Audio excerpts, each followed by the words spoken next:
As Minecraft has grown and evolved, so too has its modding scene. Some versions in particular became the center points for modding activity, labelled as the primary or major modding versions. These are the versions that have cultivated rich and thriving modding scenes and have become influential moments within the modding community. Just as 1.20.1, 1.12.2 or 1.7.10 are some of the primary modding versions for the game today, there were also a few major modding versions following the years of Minecraft's official release, with some even existing as far back as the beta releases. Greetings, I'm Critters, and welcome to the Mod Menagerie. Previously, we've explored the major modding versions for the modern era of Minecraft, uncovering what made them become what they are now, and defined a loose criteria for what constitutes as a primary mod version. Today I want to discuss the remaining mod versions for the game that existed before 1.7. For the purposes of this video, let's call these the legacy versions of modern Minecraft. Like with the many modding versions you're familiar with today, these older modding versions had just as much of an impact on Minecraft's modding scene during the times they were active, and were the origins of some of Minecraft's most influential mods and mod packs, some of which you may recognize. First, let's quickly return to 1.7.10 where we previously left off. From versions past 1.7.10, the modding scene has some notable distinctions to the modding scenes of today. So different, in fact, that there was no one centralized website for downloading mods. Modrinth didn't exist, and CurseForge wasn't a well-established modding platform for Minecraft mods, nor were there many mod launchers of today where installing mods was as simple as pressing a button. Mods instead were distributed amongst a variety of different sites, some more official like Planet Minecraft and the Minecraft Forum, others through more obscure and questionable sites. Players who've played little or none of 1.7.10 may find it to be quite different to the modern versions they've experienced recently. The further we go back into the modding versions, the more technical it became to mod the game. The modding scene was also like a Wild West. Unlike with the more recent versions where there is an underlying element of consistency, older mods felt vastly different from each other. Minecraft's sandbox environment became one universal canvas for modders to test a variety of concepts. Each modder painted this canvas with their own vision and art style, contributing to some of the game's most successful mods. These were diverse in variety, but the quality was also quite varied. If you plan to mod on these versions, just remember to delete the meta-imp file. There's plenty of other differences between the modern and older modding versions, which could be discussed in a further video. For now, let's travel back to the horse update. It's quite poetic that the main feature in Minecraft's 1.6 update was the result from the success of the Mo Creatures mod. Dr. Zark, the modder behind the development of the mod, had assisted Mojang to bring horses and their relatives into the update. If you ever wondered why horses still feel modded despite being in the game for over 12 years now, it could be the reason why. This feat of bringing a mod developed feature into the official game was potentially one factor attributing to the popularity of this version. Minecraft as a whole was booming in 2013 as well, both in soaring player counts, but in the game's reach across the world. 2013 was one of the years of Minecraft's most memorable videos, including modded Let's Plays and showcases from the likes of DanTDM, the Yogscast, Captain Sparkles, Sky Does Minecraft, Atlanticraft, and popular MMOs.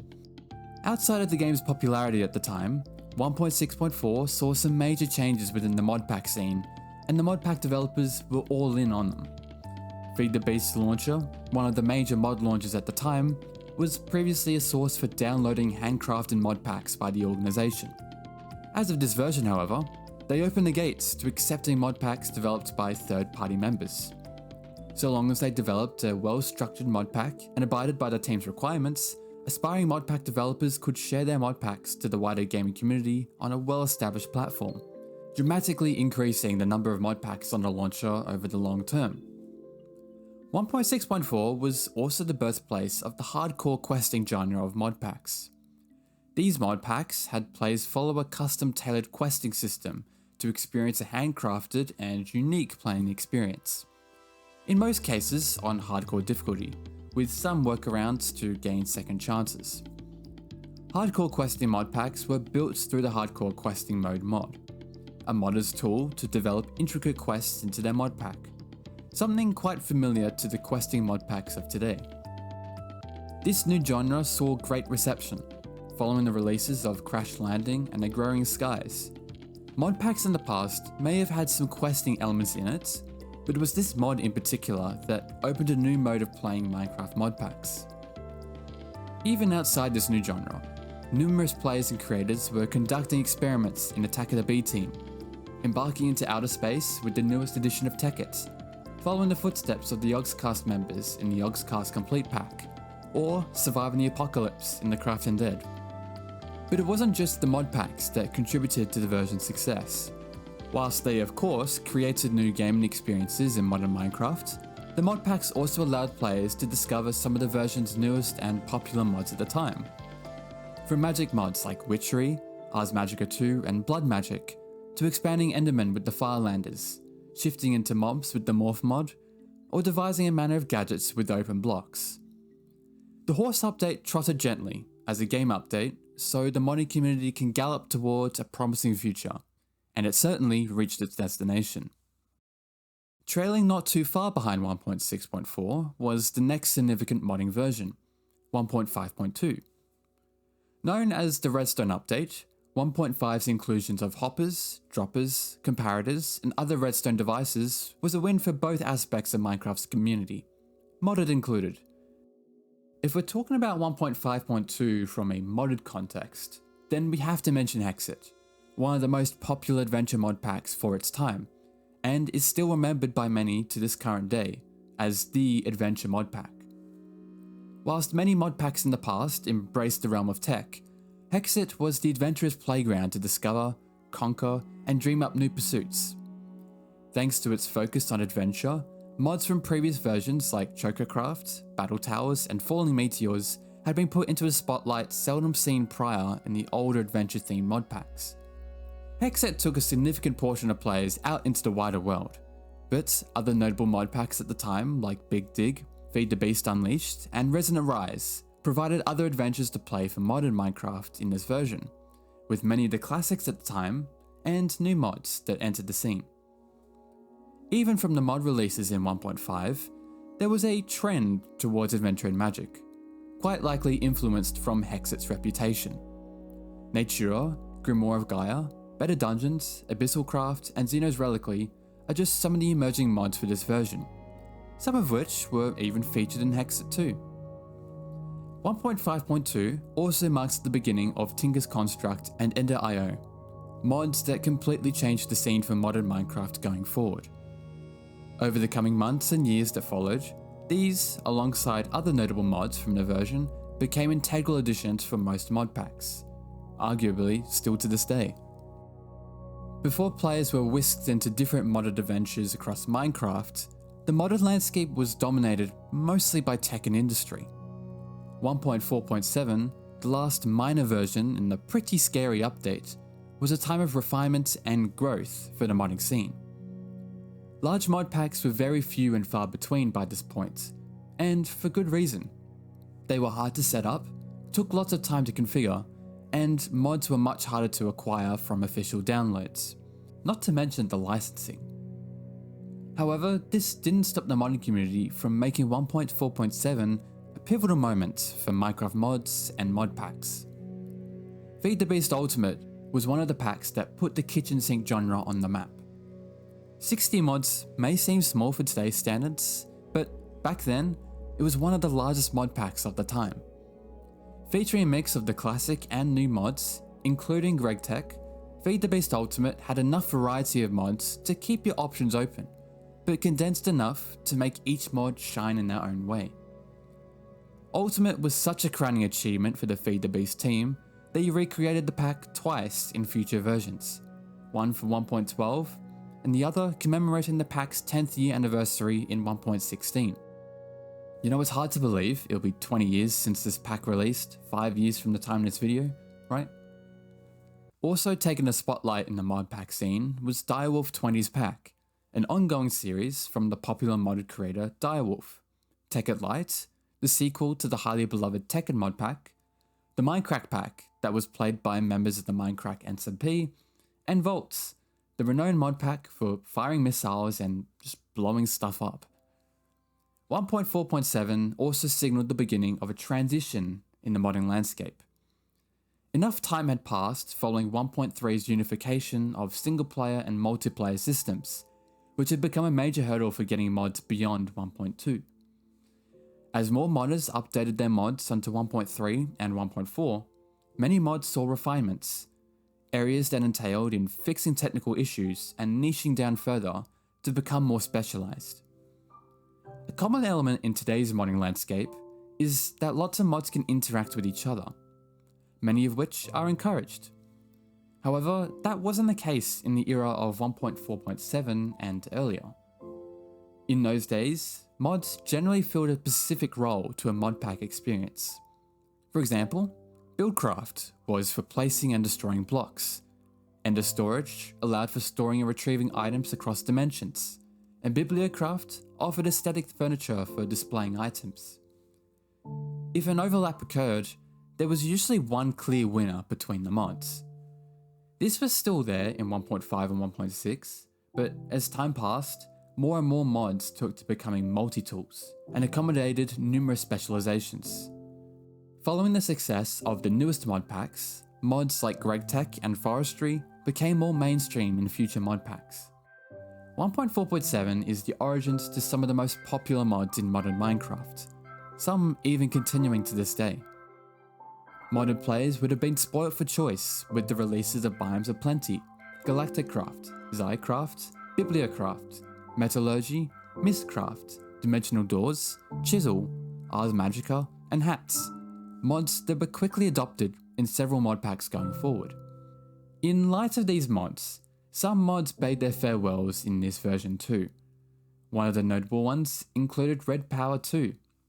However, Red Power 2's vacuum was filled with the emergence of Applied Energistics, a mod I'm sure most of you are quite familiar with.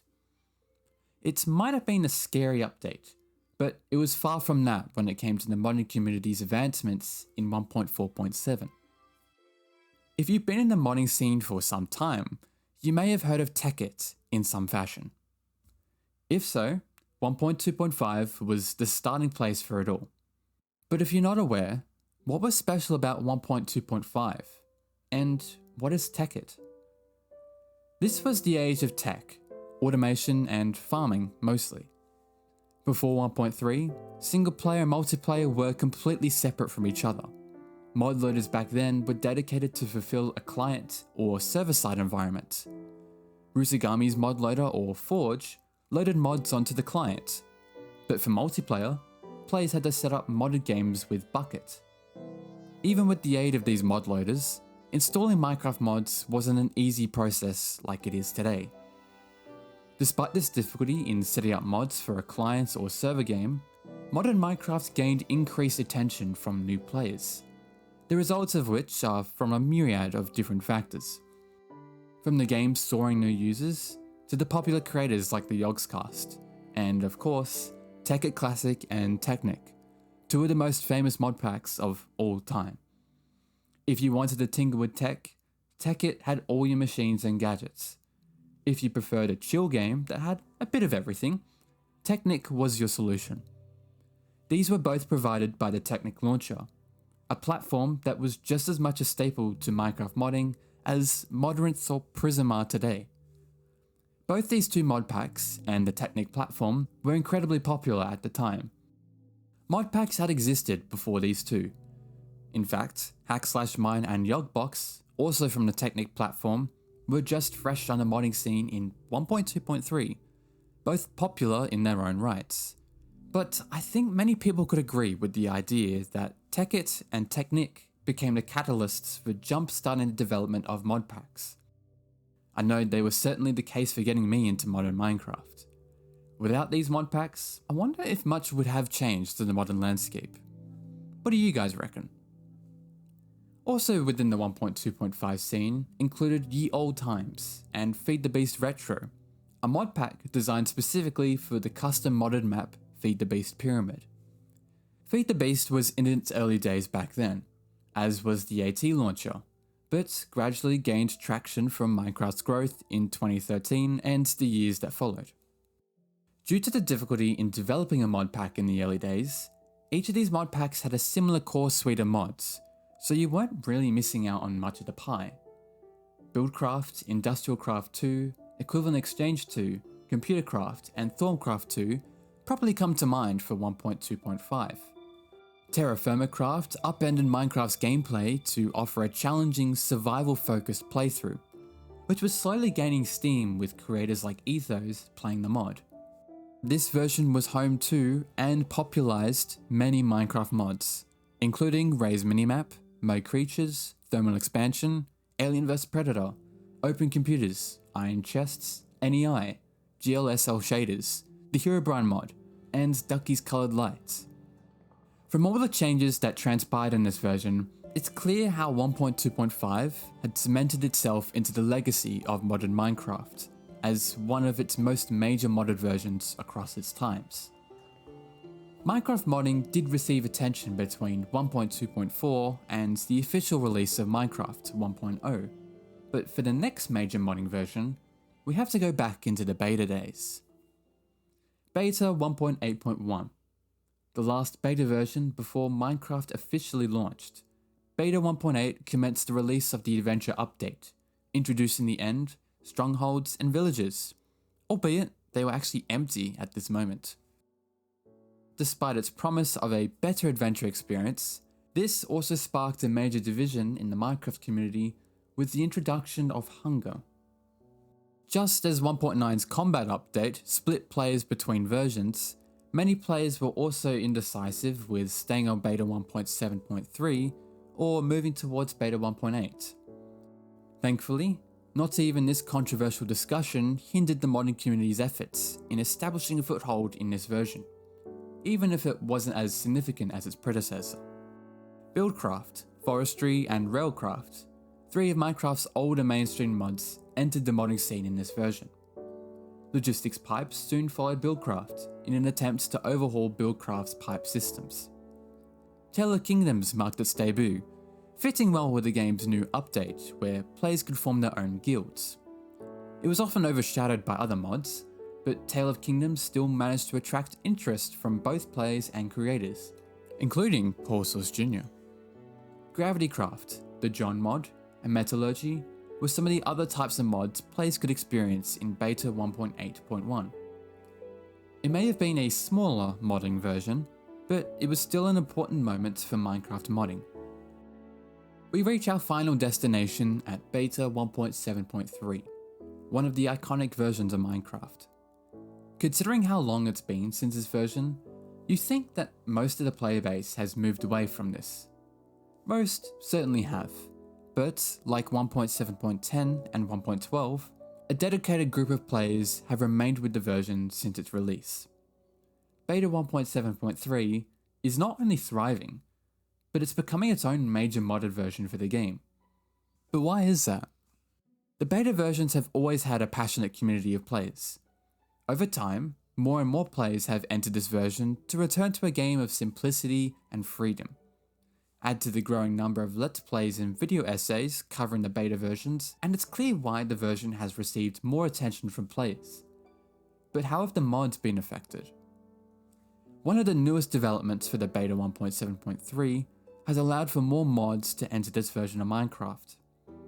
Previously, adding mods was mostly achieved with Ruzigami's mod loader, the first mod loader to exist for Minecraft. Forge was also available back in 2011, but as the newest mod loader to the game at the time, it hadn't established a strong presence like Ruzigami's had over the many beta releases. Fast forward to 2025, and not one, but two new mod loaders are being developed for the beta 1.7.3 modding version, Fabric and Ornate. Fabric and Ornate are both modifications of the Fabric mod loader for the beta version of Minecraft. Thanks to Fabric's lightweight and modular framework and the Station API, a framework for fabric loaders on legacy versions, players can experience a new resurgence in beta modding, and utilize the newest advancements in modding and apply them to beta 1.7.3.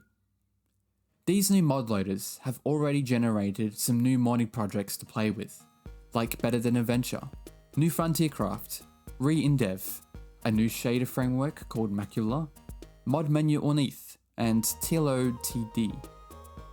This is still ongoing, but depending on the outcome of beta's new mod loaders, the version will most likely see a renewal for modding. Even without these new modding projects, beta 1.7.3 was also a home to a diverse range of Minecraft mods. The Ether, the dimension mod that started it all.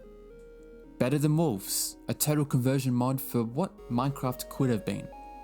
The Fland mod, the iconic gun mod for all weapon enthusiasts. Red Power, the most advanced redstone mod, and a game changer for techie Minecraft mods. Mo Creatures, the Alex's mobs of the early modding days. Optifine began its growth, alongside Ray's Minimap, Portal Gun, Fossils and Archaeology, Elemental Creepers, Vulcan's Weapons, Too Many Items, Tropicraft, Clay Soldiers, Backpacks, Water Shaders, and many more. Just as 1.7.10 and 1.12.2 have maintained a strong community years after their time in the spotlight has passed, beta 1.7.3 will continue to bloom further, and someday in the near future, hopefully go to new heights it hasn't felt since its original release. Mods had begun many versions before beta 1.7.3, but it was probably this version that began solidifying a major presence for modern Minecraft. These are all the major modded versions in the times before 1.7.10. As you can see, modders have taken Minecraft to new heights across many of the game's versions. Each version had different factors at play that shapes these modded versions to what they are today. What's more, they're all unique from one another. No matter if you're new or experienced in the modding scene, there's probably something different for whatever you play in these versions. Thank you for watching, and I hope you found these topics entertaining, insightful, or to some of you veterans, nostalgic.